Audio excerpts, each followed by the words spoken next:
여러분 안녕하십니까? 뉴스라이브 문을 엽니다. 21대 총선의 본격적인 레이스가 오늘부터 시작된다고 볼 수 있습니다. 예비 후보 등록이 오늘부터 각 지역 선관위에서 시작됐는데요. 그동안 하마평에 올랐던 후보군들의 구체적인 총선 의지를 살펴볼 수 있는 시기인 겁니다. 일단 오늘부터 거리에서 선거사무소와 어깨띠를 맨 예비 후보자들을 볼 수 있으실 텐데 오늘 뉴스라이브에서 이와 관련한 내용 살펴보겠습니다. 12월 17일 뉴스라이브 지금부터 시작합니다. 오늘의 헤드라인입니다. 21대 총선 예비 후보 등록이 시작됐습니다. 총선 출마를 위해 사퇴를 계획했던 성장현 용산구청장은 이를 철회했습니다. 마포구 염리종합사회복지관이 공사에 들어갔습니다. 복지시설과 함께 강당과 북카페, 세미나실 등의 문화공간도 조성됩니다.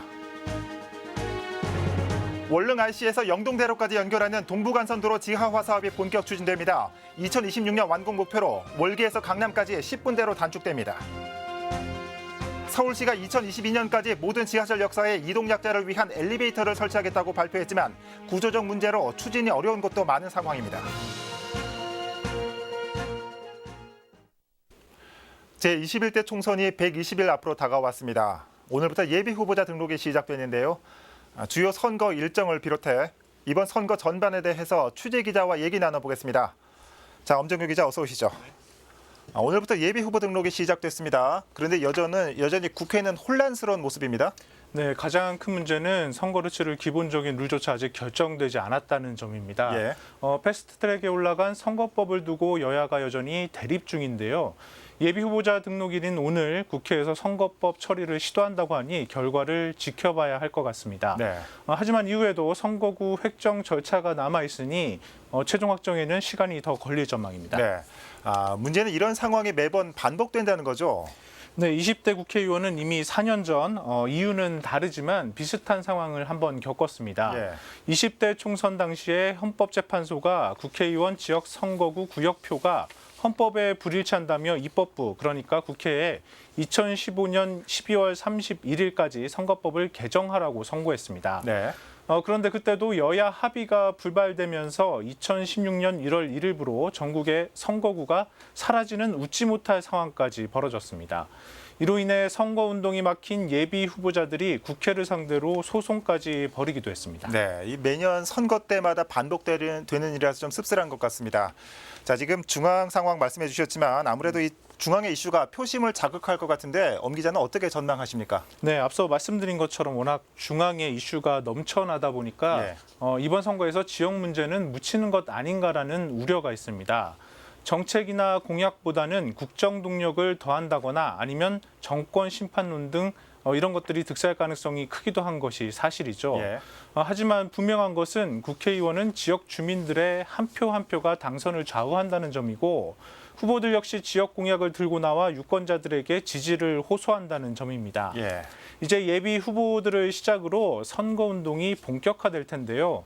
서울 경기 케이블 TV는 앞으로 다양한 선거 방송을 통해 후보들의 공약이나 자질 등을 유권자들이 충분히 검증할 수 있도록 관련 정보 지속적으로 전달해 드리겠습니다. 네, 마지막으로 앞으로 주요 선거 일정 짚어주실까요? 네, 먼저 현직 자치단체장 중 누가 출마할 것인가에 대한 관심이 높죠. 그렇죠. 몇몇 구청장들의 출마설이 돌고 있었는데요. 출마하려면 당장 오늘까지 구청장직을 사퇴해야 합니다. 네. 이와 관련해 한 가지 소식 전해드리자면 성장현 용산구청장은 일찌감치 총선 출마를 위해 사퇴 의사를 밝혔는데 어제죠, 예정된 이임식을 취소했습니다. 예. 당 안팎의 불출마 압력이 상당했던 것으로 알려졌는데요. 결국 출마를 포기했습니다. 자세한 내용은 이어지는 보도를 통해 전해드리고요. 네.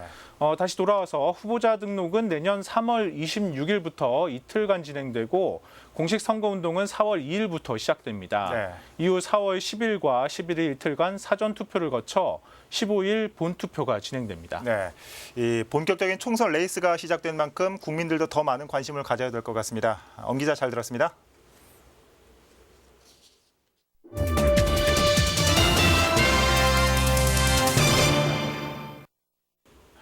앞서 잠깐 말씀드린 대로 내년 총선 출마를 위해서 구청장 사퇴 의사를 밝혔던 성장현 용산구청장이 이임식 당일인 어제 돌연 사임 의사를 철회했습니다. 내년 총선도 출마하지 않겠다는 입장도 밝혔습니다. 취재 기자 전화 연결돼 있습니다. 이재용 기자. 네, 보도국입니다. 네. 어제 성구청장의 이임식 결국 취소됐다고요? 네, 당일 이임식은 예정대로 준비가 됐었는데요. 행사 시작 20여 분 전 갑자기 취소됐습니다. 예. 결국 이임식을 알리는 현수막 등은 모두 철거됐고요. 성구청장의 퇴임 반대를 호소하는 현수막만 남겨졌습니다. 예. 이 해당 현수막은 더불어민주당 소속의 용산구의원 일동이 내걸었나 봅니다. 네, 현수막 밑단에 그렇게 적혀 있는데요. 성구청장과 같은 당이죠. 민주당 소속의 용산구의원 6명은 이임식 전 구청장실을 점거했고요. 성구청장이 이임식에 가지 못하도록 막은 것으로 확인됐습니다. 예. 성구청장의 답변 직접 들어보시죠. 우리 용산 의원님들께서 극구 출마를 반대하는 그리고 제방을 해서 못 나가게 저를 이렇게 해서 예. 같은 당 소속 구의원들이 갑자기 사임을 막아선 이유가 뭘까요? 안 그래도 그 이유를 물어봤는데요. 예. 성구청장이 사임할 경우 내년 총선과 함께 보궐선거가 치러지죠. 여기서 발생하는 선거 경비는 공직선거법에 따라 해당 지방자치단체에서 부담하게 돼 있는데 예상 낭비라는 거고요. 구민과 약속한 임기 기한을 모두 채워야 한다는 목소리도 있었습니다. 또 새로 선출될 구청장에 대한 우려도 깔려 있었는데요. 네. 한번 들어보시죠. 사업들을 다 중단을 해야 되느냐 아니면 새로운 구청장이 와가지고 이걸 해야 되느냐 당내의 갈등이나 또 그 용산의 전체적인 그 예산을 낭비하는 보궐선거라든지 이런 부분에서 낭비를 하면 안 되겠다. 작년에 우리가 그 선출될 때 했던 약속들을 끝까지 지키는 게 정치인의 도리다. 네. 그렇다면 이 구의원들의 반대가 결국 성구청장의 결심을 되돌렸다라고 봐야 하는 겁니까? 그렇게 보기는 어렵습니다. 이임식 당일 성구청장은 6페이지 분량의 이임사를 준비했는데요. 네. 이 이임사를 보면 임기를 다 마치지 못한 점과 약속한 일을 남겨놓고 떠나서 죄송하다는 말이 나오고요. 성구청장으로서는 구청장으로서 한계를 언급하면서 새 도전을 통해 용산의 변화를 이끌어내겠다는 의지가 엿보이거든요. 예. 그러니까 이제 와서 국민과의 약속과 임기 등을 이유로 사임을 철회했다는 건 그대로 받아들이기 어려운 부분이고요. 네. 아무래도 당의 압박이 결정적이지 않았나 싶습니다. 직접 들어보시죠. 돌발적인 제가 원했던 사항도 아니었고 예측했던 사항도 아닌 사항이 지금 일어났습니다. 당이 위험 부담을 안고까지 그래서 현역 단체장들은 나오지 말고 보궐선거를 만들지 말아라. 그리고 국민들하고 약속을 지켜라 하는 것이 당의 일관된 주장인데 삼선 구청장의 입장에서 사실은 당의 이야기를 너무 거역할 수는 없었습니다. 예. 그럼 이 같은 당 소속의 구의원들이 성구청장을 막아선 것도 이 당의 의지라고 봐야 하는 거 아니겠습니까? 네, 합리적으로 의심의 여지는 있어 보입니다. 현직 구청장이 사임을 하려면 지방자치법에 따라 지방의회 의장에게 미리 사임일을 적은 통지서를 서면으로 알려야 하고요. 네. 동법 시행령에 따라서 사임 통지는 사임일 10일 전까지 해야 하는데요. 성 구청장은 지난 6일 구의회에 사임 통보를 했습니다. 그러니까 10일이란 기간 동안 해당 의원들은 충분히 문제 제기를 할 수 있었던 상황인데요. 이임식 당일에 와서야 그걸 한 거거든요. 예. 하지만 이와 관련해서 해당 구의원들은 당의 개입은 없었다고 일축했습니다. 사태 철회하는 쪽이 맞겠다라고 보셔서 이렇게 행동을 하신 겁니까? 아니면 당에서 내기 지시가 있어서? 전혀 없습니다. 구청장님이 나가시면 다 잘 될 겁니다. 이렇게 얘기를 했지만 마음적으로는 국민들 간에 갖고 있는 그 신뢰, 약속들을 파괴하고 이렇게 나간다 한 이 부분들이 굉장히 지역구 의원들로서는 굉장히 부담이 됐었습니다. 정말 짧은 시간인데 이렇게 일이 이루어져서 저희들 입장에서도 당황스럽기도 하지만 네. 이 당의 개입 여부를 떠나서 성구청장의 내년 총선 출마가 물거품이 된 건데 물론 시기상조할 수는 있겠지만 향후에도 총선 출마 계획은 있는 겁니까? 네, 그 부분에 대해서도 단도직입적으로 물어봤는데요. 네. 성 구청장은 총선 출마 시기로 지금이 가장 적절했다고 말했습니다. 민선 7기 임기를 마치고 다음 총선까지는 공백이 있기 때문인 것으로 보이고요. 네. 기회가 또 있을지는 알 수 없다는 말로 대답에 마침표를 찍었습니다. 지금까지 보도국에서 소식 전해드렸습니다. 네, 이재용 기자 잘 들었습니다. 총선에 출마할 것으로 기정사실화됐던 성장현 용산구청장이 불출마를 선언했다는 소식 살펴봤습니다.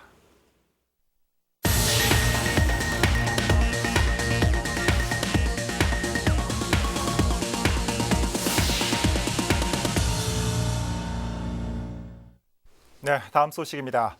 마포구 염리동에 복지종합 인프라인 염리종합사회복지관이 건립됩니다. 소외계층만 이용했던 기존의 복지관의 개념을 넘어 일반인들이 이용할 수 있는 문화 공간까지 만들어집니다. 천서영 기자입니다. 염리동 종합사회복지관 건립공사가 첫 삽을 떴습니다.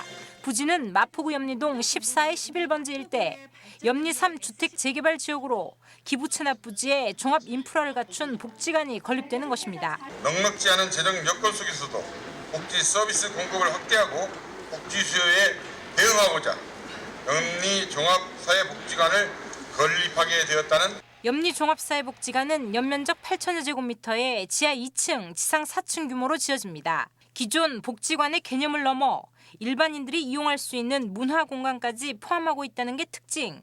지하에는 주차장을 비롯해 강당과 다목적실, 북카페와 세미나실 등 문화시설이 만들어지고 지상에는 어린이 전용 공간인 키움센터와 책마담, 돌봄센터를 포함해 장애인 시설과 데이케어 센터 등 소외계층을 위한 시설도 마련됩니다. 현재 숙문중학교 옆에 있는 치매 안심센터도 복지관 준공 후 옮겨올 예정입니다. 재개발 사업이 추진이 되면서 사회복지 부지를 마련을 하게 되었고 그 부지 안에 그동안 추진하지 못했던 여러 복지시설 건립을 한꺼번에 추진할 수 있어서 마포구에는 정말 담비와 같은. 염리 종합사회복지관 건립 공사는 18개월 정도 소요될 것으로 예상되고 있습니다. 준공은 내후년인 2021년 6월로 예정돼 있으며 염리 상구역 아파트 입주 시기에 맞춰 주민들에게 개방될 것으로 보입니다. 딜라이브 서울 경기 케이블 TV 천선입니다. 성북구는 서울 자치구 최초로 자살 예방센터를 운영하는 등 자살을 막기 위한 노력을 기울이고 있습니다. 하지만 2014년 이후부터 자살률이 꾸준하게 증가하고 있어 구 정책의 실효성에 대해 의문의 목소리가 나오고 있습니다. 이승준 기자입니다. 지자체별로 자살 예방 노력을 평가한 2018 지방자치단체 자살 예방 현황 조사 결과에 따르면 성북구는 서울 자치구 중 도봉구에 이어 두 번째로 높은 점수를 받았습니다. 하지만 많은 예산과 정책이 투입됨에도 불구하고 성북구의 자살률은 인구 10만 명당 24.8명으로 25개 자치구 중 7번째로 높은 편입니다. 이에 성북구 의회에선 구의 자살 예방 정책이 적절한가를 묻는 질문이 나왔습니다. 최초로 생긴 자살 예방센터가 있음에도 점점 자살률이 높아지고 있습니다. 이렇게 자살률이 높아지고 있는 이유가 무엇일까요? 너무나 부끄러운 일이 아닐 수 없습니다. 구는 자살 예방을 위해 만전을 기하고 있음에도 불구하고 최근 일어난 성북동 내모녀 사건과 같이 자살률이 꾸준하게 증가하는 것에 내부에서도 의문점을 품고 있었다고 밝혔습니다. 그러면서 구의 정책이 문제가 있는지 살펴보기 위해 현재 자살 예방 센터에 대한 감사를 진행 중이라고 말했습니다. 없는 자치구보다도 그런 센터를 운영함에도 불구하고 늘어난 이유, 또 급격히 지금 젊은 층의 자살률이 높아졌는데 이 부분을 감소할 수 있는 다른 기능, 이 부분 종합적으로 다시 저희가 한번 배를 만들어서 감사 결과를 한번 보고 다시 한번 보고 드리는 걸로 이렇게 하도록 하겠습니다. 한편 이날 질문에서는 주민 참여 예산 사업의 방향성에 대한 의견과 제안서 평가위원회 구성과 운영에 관한 문답도 이어졌습니다. 딜라이브 서울 경기 케이블 TV 이승준입니다.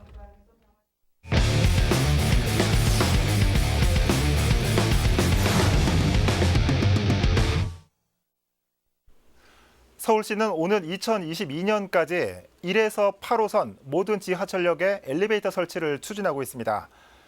지하철역을 다른 사람 도움 없이 엘리베이터로 자유롭게 이용할 수 있도록 하겠다는 겁니다.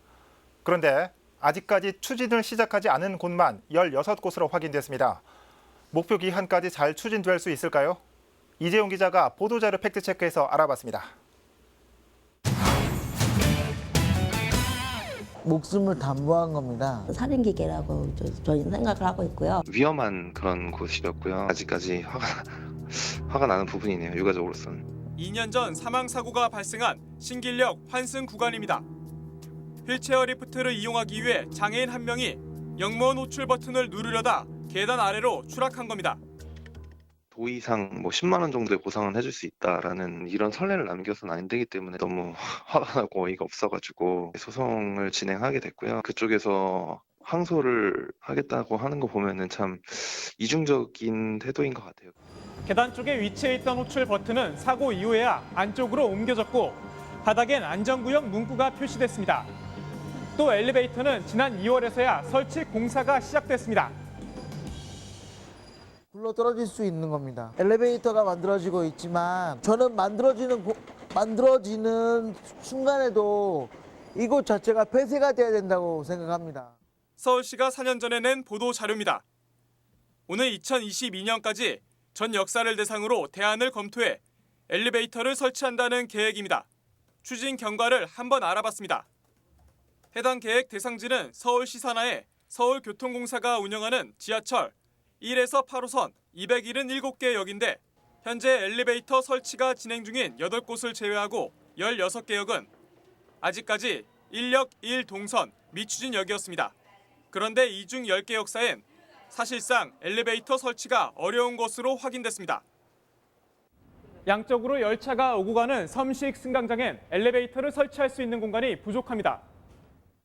결국 섬식 승강장 8곳 중 7개 역은 엘리베이터가 아닌 수직형 리프트 설치가 검토되고 있습니다. 예전에 사고 났을 때 상황하고 다른 게 그 당시에는 안전 기준하고 이런 부분이 없었는데 승강기안전공단의 안전 기준이 설치 요건이 맞고 기술 방식이 최근 기술을 적용하면 안전할 거로 판단하였습니다. 문제는 해당 시설에 대한 인식입니다. 18년 전 오이도역에서 발생한 수직형 리프트 추락 사고로 70대 여성 한 명이 사망해 이용자들 사이에선 걱정이 앞설 수밖에 없습니다. 안전하고 빠르게 이용할 수 있는 편의시설을 어떤 필요로 한 거지 장애인이 놓고 선언을 했어요. 2022년까지 서울시 내 전 지하철 역사에 100% 엘리베이터를 설치를 하겠다. 저는 반드시 좀 지켜줘야 되지 않나. 수직형 리프트마저도 설치할 수 없는 섬식 승강장인 상일동역은 난관 그 자체입니다. 관련 지침에 따르면 승강장의 연단으로부터 너비 1.5m 내엔 승객의 안전시설 말고는 어떤 시설도 설치할 수 없습니다. 이 지침을 위배할 수는 없으니까 이 지침을 좀 완화해 줄 수 있는 조건을 국토교통부에다가 계속 요청을 할 것이고 엘리베이터 설치를 위해 아예 사유지를 매입해야 하는 경우도 있습니다.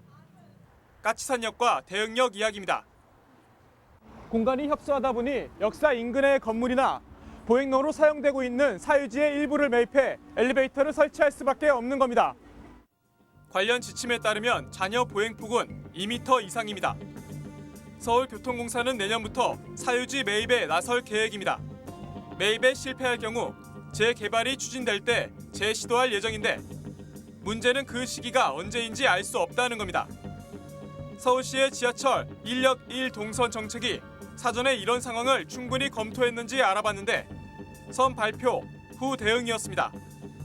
서울시는 현장 여건을 반영한 용역 결과가 나오기도 전에 지난 4월 1역 1동선 확보율 100%를 달성하겠다고 밝혔습니다.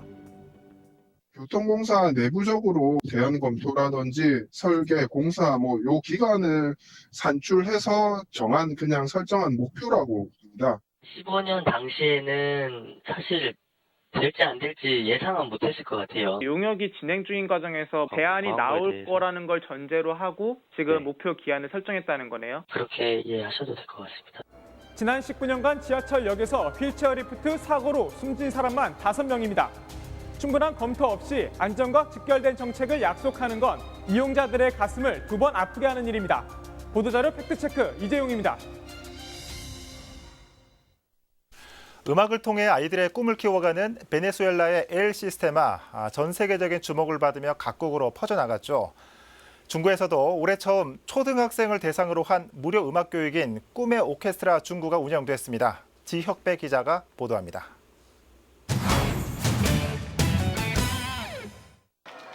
클래식 악기를 다뤄보거나 악보도 볼 줄 모르던 아이들. 8개월의 여정을 마무리하며 그동안 갈고 닦은 실력을 선보이는 첫 무대에 섰습니다. 위풍당당 행진곡부터 You Raise Me Up, 고향의 봄까지 아름다운 화음을 만들어냅니다. 6개월 동안 연습한 결과물로 이제 여러분들께 보여드리는 거니까 떨지 않고 잘 즐기고 내려오면 좋겠다는 생각을 가지고 있어요. 제가 꼭 완벽하게 다룰 수 있는 악기 하나쯤은 만들어 놓고 모두 51명의 단원으로 구성된 꿈의 오케스트라 중구. 지난 5월 첫 만남을 시작으로 지난 6월부터는 악기를 배정받아 정기 교육을 받았습니다. 악기를 알아갈수록 서로에 대해서 더 이해하고 협동심도 함께 키워가는 시간이었습니다. 굉장히 다양한 아이들이 섞여 있어서 같이 수업을 한다는 거에 되게 곤란이 많았습니다. 하지만 이제 시간이 지나면서 아이들 스스로 서로 친해지더라고요. 음악에 관해서 이제 다양하게 뭔가 듣는 귀가 생긴 것 같은 느낌이 듭니다. 꿈의 오케스트라는 중구가 올해 신규 거점 공간으로 선정되면서 시작됐는데 교육비와 악기는 모두 무료로 지원하는 음악교육 프로그램입니다. 중구문화재단이 단원을 모집하고 교육을 진행했습니다. 좀 더 아이들을 많이 뽑아서 중구에 있는 모든 아이들이 저희 이제 중구문화재단에 와서 무상 교육을 받을 수 있게 하는 게 저희 중구문화재단의 목표입니다. 중구문화재단은 첫 번째 꿈의 오케스트라를 시작으로 중구 지역에 맞는 모델을 개발 운영할 계획입니다. 딜라이브 서울경기 케이블 TV 지역부입니다.